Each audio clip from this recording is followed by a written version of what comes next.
ಪ್ರೀತಿಯ ವಿದ್ಯಾರ್ಥಿಗಳೇ, ಇಂದು ನಾವು ಸೋಷಿಯಲ್ ಇನ್ಸ್ಟಿಟ್ಯೂಷನ್ಸ್ ಅನ್ನುವ ಪತ್ರಿಕೆಯ ಅಡಿಯಲ್ಲಿ 8ನೇ ಸೆಷನ್ನಲ್ಲಿ ಕ್ರಿಶ್ಚಿಯನ್ ಧರ್ಮದಲ್ಲಿನ ವಿವಾಹ ಹಾಗೂ ಅಲ್ಲಿ ಉಂಟಾಗುತ್ತಿರುವಂತಹ ಬದಲಾವಣೆಗಳು ಈ ಒಂದು ವಿಷಯದ ಮೇಲೆ ಚರ್ಚೆಯನ್ನು ಮಾಡೋಣ ಅಥವಾ ವಿಚಾರಗಳನ್ನ ತಿಳಿದುಕೊಳ್ಳೋದಕ್ಕೆ ಪ್ರಯತ್ನ ಮಾಡೋಣ.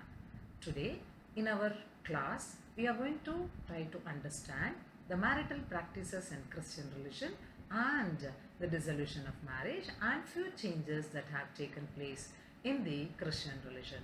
I am Deepa Sri, working as Assistant Professor in Department of Sociology at Government First Grade College, Chikkaballapura. As we know very well, Christian religion is one of the major religions in the world. In India, it takes the third major position. Marriage among Christians also is considered to be a sacrament. They believe that marriage is a blessing from God. They give lot of importance, or their main objectives in the marriage are sexual interest and bond of social relationships, like in any other marital practices, any other religious marital practices. ಎಲ್ಲರಿಗೂ ತಿಳಿದಿರೋ ಹಾಗೆ Christian ಧರ್ಮ ವಿಶ್ವದ ಪ್ರಮುಖ ಧರ್ಮಗಳಲ್ಲಿ ಒಂದು. ಭಾರತದಲ್ಲಿ ಇದು ಮೂರನೇ ಒಂದು ಪ್ರಮುಖ ಸ್ಥಾನವನ್ನು ಪಡೆದಿರುವಂಥದ್ದು. ವಿವಾಹ ಅನ್ನುವಂಥದ್ದು ಹಿಂದೂ ಧರ್ಮದಲ್ಲಿ ಇದ್ದ ಹಾಗೆ ಇವರಲ್ಲಿಯೂ ಸಹ ಒಂದು ಪವಿತ್ರ ಧರ್ಮ, ಪವಿತ್ರ ಸಂಸ್ಥೆ ಅಥವಾ ಪವಿತ್ರ ಅಂಶ ಅಂತಲೇ ಇದನ್ನು ಕನ್ಸಿಡರ್ ಮಾಡಿರುವಂಥದ್ದು. ಇವರ ಪ್ರಕಾರ ವಿವಾಹ ಅನ್ನುವಂಥದ್ದು ದೈವ ಸಂಕಲ್ಪದ ಫಲ ಅಂತಲೇ ಇವರು ಅರ್ಥ ಮಾಡ್ಕೊಂಡಿರುವಂಥದ್ದು. ಎಲ್ಲ ವಿವಾಹದಲ್ಲಿ ಇದ್ದ ಹಾಗೆ ಇವರ ಒಂದು ಧರ್ಮದಲ್ಲಿಯೂ ಸಹ ವಿವಾಹದ ಮುಖ್ಯ ಅಂಶಗಳು ಅಥವಾ ಒಂದು ಏಮ್ಸ್ ಅಂತ ಬಂದಾಗ ಲೈಂಗಿಕ ಆಸಕ್ತಿ, ಸಾಮಾಜಿಕ ಸಂಬಂಧಗಳ ಬಂಧನ. ಏಕೆಂದರೆ ಈ ಎರಡು ಅಂಶಗಳೇ ಪ್ರಮುಖವಾಗಿ ನಮಗೆ ಕುಟುಂಬ ಅನ್ನುವಂತಹ ಒಂದು ಇನ್ಸ್ಟಿಟ್ಯೂಷನ್ ಅನ್ನು ಪ್ರಾರಂಭ ಮಾಡಲಿಕ್ಕೆ ಸಾಧ್ಯ ಆಗುವಂಥದ್ದು. The objectives of Christian marriage can be understood in the following way. ಕ್ರೈಸ್ತ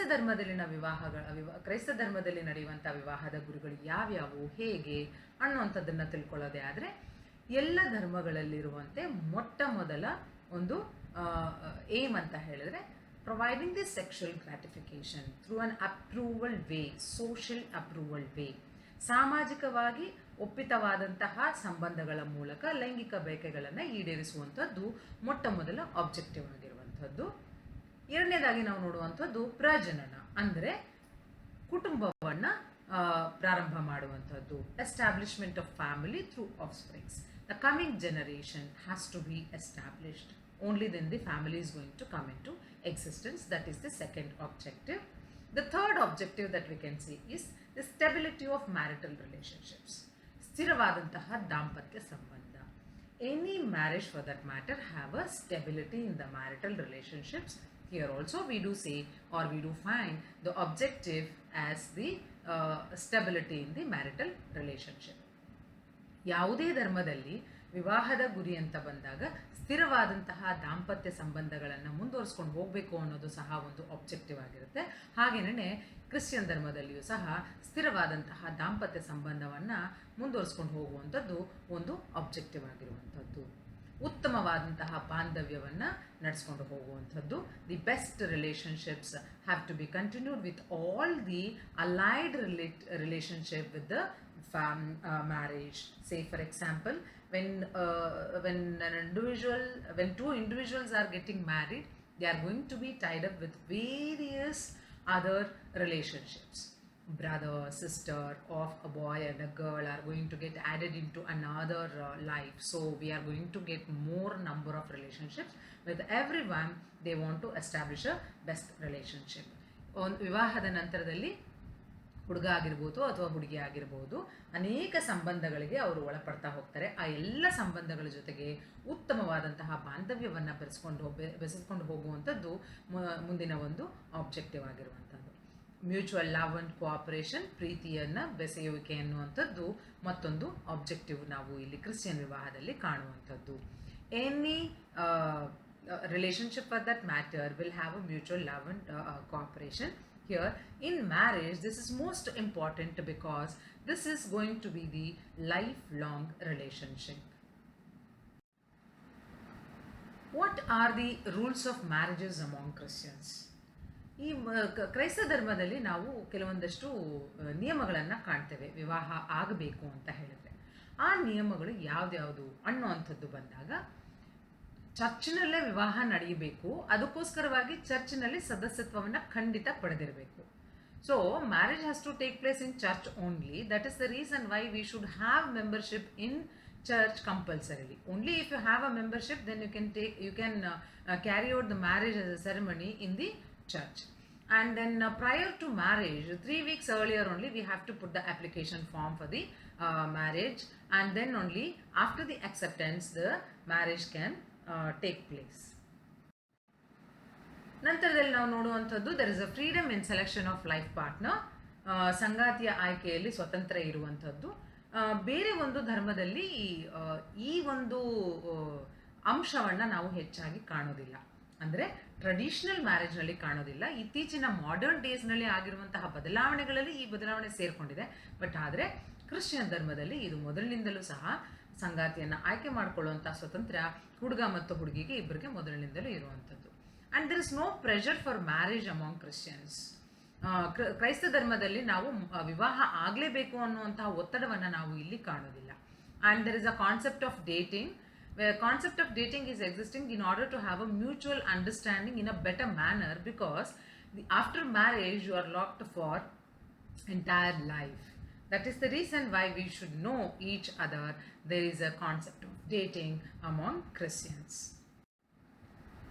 Coming to the changes that are happening in the modern days in the Christian marriages, ಯಾವ ರೀತಿಯಾದಂತಹ ಬದಲಾವಣೆಗಳು ಉಂಟಾಗ್ತಾ ಇದೆ ಕ್ರಿಶ್ಚಿಯನ್ ಧರ್ಮದ ವಿವಾಹದಲ್ಲಿ ಅನ್ನುವಂಥದ್ದು ಬಂದಾಗ, ಇಲ್ಲಿ ಅಂತರ್ಧರ್ಮೀಯ ವಿವಾಹಗಳು ಈಗ ಅಕ್ಸೆಪ್ಟ್ ಆಗ್ತಾ ಇರುವಂಥದ್ದನ್ನು ನಾವು ಕಾಣ್ತಾ ಇದ್ದೀವಿ. Inter religious marriages are getting accepted in the Christian religion.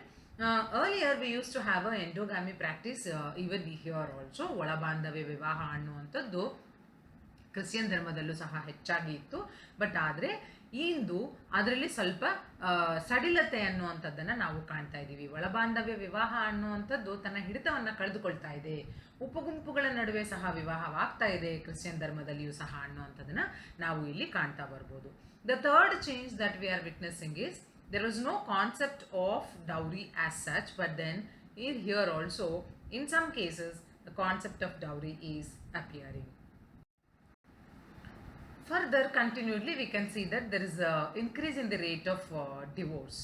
ವಿವಾಹ ವಿಚ್ಛೇದನ ಸ್ವಲ್ಪ ಹೆಚ್ಚಾಗ್ತಾ ಇರುವಂಥದ್ದನ್ನು ನಾವು ಕ್ರಿಶ್ಚಿಯನ್ ಧರ್ಮದ ವಿವಾಹದಲ್ಲಿ ಕಾಣ್ತಾ ಇರುವಂಥದ್ದು.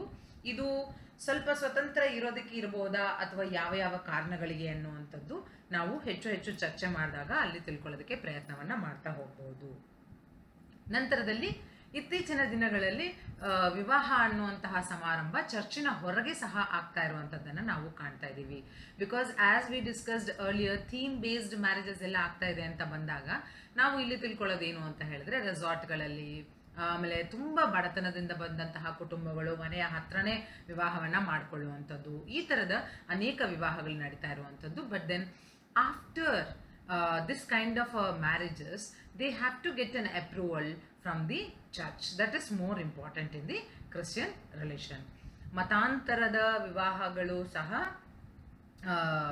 ಮತಾಂತರಗೊಂಡಂತಹ ವಿವಾಹದಲ್ಲಿ ಏನಾಗ್ತಾ ಇದೆ ಅಂತ ಹೇಳಿದ್ರೆ, ಯಾವ ಧರ್ಮದಿಂದ ಮತಾಂತರಗೊಂಡಿರ್ತಾರೋ ಕ್ರಿಶ್ಚಿಯನ್ ಧರ್ಮಕ್ಕೆ, ಆ ಒರಿಜಿನಲ್ ಧರ್ಮದಲ್ಲಿ ಏನಿರುತ್ತೆ ಆ ರೀತಿಯ ಮ್ಯಾರಿಟಲ್ ಪ್ರಾಕ್ಟೀಸಸನ್ನು ಅಲ್ಲೂ ಸಹ ಕಂಟಿನ್ಯೂಷನ್ ಮಾಡುವಂಥದ್ದನ್ನು ನಾವು ನೋಡ್ತಾ ಹೋಗುವಂಥದ್ದು.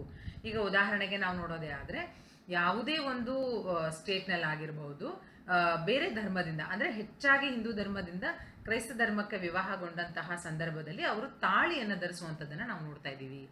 The Sacred thread is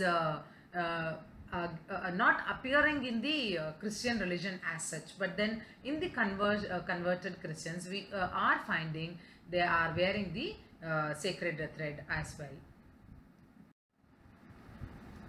What are the legislations related to Christian marriages that are existing? Actually, when we look at in the 1872 itself, Indian Christian Marriage Act came into existence. ಇದು 1872ರಲ್ಲೇ Indian Christian marriage act ಅನ್ನುವಂಥದ್ದು ಅಸ್ತಿತ್ವಕ್ಕೆ ಬಂದಂಥದ್ದು. ಗೋವಾ ಒಂದು ರಾಜ್ಯವನ್ನು ಬಿಟ್ಟರೆ ಬೇರೆ ಎಲ್ಲ ಕಡೆಗೆ ಇವತ್ತು ಈ ಒಂದು ಆ್ಯಕ್ಟ್ ಅಪ್ಲಿಕೇಬಲ್ ಆಗಿ ಇರುವಂಥದ್ದನ್ನು ನಾವು ಕಾಣ್ತಾ ಇದ್ದೀವಿ. All other rules of marriage are followed under this act. If marriage is solemnized outside the church, registrar has to be informed. Then he will announce it in the public. That is more important in this act that they are speaking about. Marriage should be registered, and bigamy is ruled out here as in other religions. ಬೇರೆ ಒಂದು ರಿಲಿಜನಲ್ಲಿ ಇದ್ದ ಹಾಗೆ ಇಲ್ಲಿಯೂ ಸಹ bigamy ಅಂದರೆ 2-3 ವಿವಾಹಗಳಾಗುವಂಥದ್ದನ್ನು rule out ಮಾಡಿರುವಂಥದ್ದು. Marriage ಅನ್ನುವಂಥದ್ದು registration ಆಗಿರಲೇಬೇಕು ಅನ್ನುವಂಥದ್ದು ಬಹಳ ಕಂಪಲ್ಸರಿ. ಈಗಾಗಲೇ ಹೇಳಿದ ಹಾಗೆ ವಿವಾಹ ಚರ್ಚ್ನಿಂದ ಹೊರಗಡೆ ನಡೆದಂತಹ ಸಂದರ್ಭದಲ್ಲಿ ಅದನ್ನು ಚರ್ಚ್ಗೆ ಇನ್ಫಾರ್ಮೇಷನ್ ಕೊಟ್ಟಾಗ ಚರ್ಚ್ನಲ್ಲಿರುವಂತಹ ರಿಜಿಸ್ಟ್ರಾರು ಇದನ್ನು ಅನೌನ್ಸ್ ಮಾಡ್ತಾರೆ. ಒಂದು ಪ್ರಯರ್ ಫಂಕ್ಷನಲ್ಲಿ ಅನೌನ್ಸ್ ಮಾಡುವಂಥದ್ದನ್ನು ನಾವು ಕಾಣ್ತಾ ಬರಬಹುದು. How does dissolution of marriage takes place among Christians?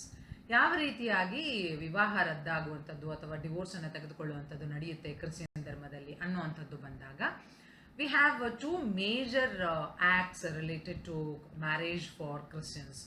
One is which came into existence in the year 1869, Indian Divorce Act, ಭಾರತೀಯ ವಿಚ್ಛೇದನ ಕಾಯ್ದೆ 1869ರಲ್ಲಿ ಬಂದಂಥದ್ದು.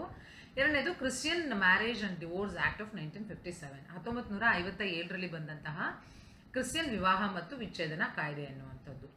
ಈ ಕಾಯ್ದೆಯ ಅಡಿಯಲ್ಲಿ ಯಾವ ಒಂದು ಕಂಡೀಷನ್ಗಳ ಅಡಿಯಲ್ಲಿ ವಿವಾಹವನ್ನು ರದ್ದು ಮಾಡ್ಕೊಳ್ಬೋದು ಅಥವಾ ವಿಚ್ಛೇದನವನ್ನು ಪಡ್ಕೊಳ್ಬೋದು ಅನ್ನೋದು ಬಂದಾಗ, ಮತಾಂತರಗೊಂಡರೆ, ಕ್ರಿಶ್ಚಿಯನ್ ಧರ್ಮದಿಂದ ಬೇರೆ ಧರ್ಮಕ್ಕೆ ಮತಾಂತರಗೊಂಡ್ರೆ ಆಗ ವಿವಾಹವನ್ನು ರದ್ದು ಮಾಡ್ಕೊಳ್ಬೋದು. ಅಂದರೆ ಡಿವೋರ್ಸನ್ನು ತೆಗೆದುಕೊಳ್ಳೋದಕ್ಕೆ ಅವಕಾಶ ಇರುವಂಥದ್ದು. ಅದು ಗಂಡು ಆಗಿರ್ಬೋದು ಅಥವಾ ಹೆಣ್ಣು ಆಗಿರ್ಬೋದು, ಹಸ್ಬೆಂಡ್ ಆಗಿರ್ಬೋದು, ವೈಫ್ ಆಗಿರ್ಬೋದು. ಎರಡನೇ ಅಂಶ ಅಲ್ಲಿ ನಾವು ನೋಡುವಂಥದ್ದು desertion for 2 years by husband. ಗಂಡ ಏನಾದರೂ 2 ವರ್ಷಗಳ ಕಾಲ ಪರಿತ್ಯಜನೆ ಮಾಡಿದ್ರೆ ಹೆಂಡತಿಯನ್ನು, ಆಗ ಆಕೆ ಡಿವೋರ್ಸ್ಗೆ ಅಪ್ಲಿಕೇಶನನ್ನು ಹಾಕ್ಕೊಳ್ಬೋದು. ಹಸ್ಬೆಂಡ್ ಅಥವಾ ವೈಫ್ ಏನಾದ್ರೂ ಎಕ್ಸ್ಟ್ರಾ ಮ್ಯಾರಿಟಲ್ ಅಫೇರ್ಸನ್ನು ಕಂಟಿನ್ಯೂ ಮಾಡಿದ್ರೆ, ಬೇರೆಯವರ ಜೊತೆಯಲ್ಲಿ ವಿವಾಹವಾದ ನಂತರದಲ್ಲಿ ಬೇರೆಯವರ ಜೊತೆಯಲ್ಲಿ ಲೈಂಗಿಕಾಸಕ್ತಿಗಳನ್ನು ಬೆಳೆಸ್ಕೊಂಡ್ರೆ ಅಥವಾ ಲೈಂಗಿಕ ಸಂಪರ್ಕಗಳನ್ನು ಬೆಳೆಸ್ಕೊಂಡ್ರೆ ಆ ಒಂದು ಸಂದರ್ಭದಲ್ಲಿ ಇವರು ವಿಚ್ಛೇದನಕ್ಕೆ ಅಪ್ಲಿಕೇಶನನ್ನು ಹಾಕ್ಕೊಳ್ಬೋದು.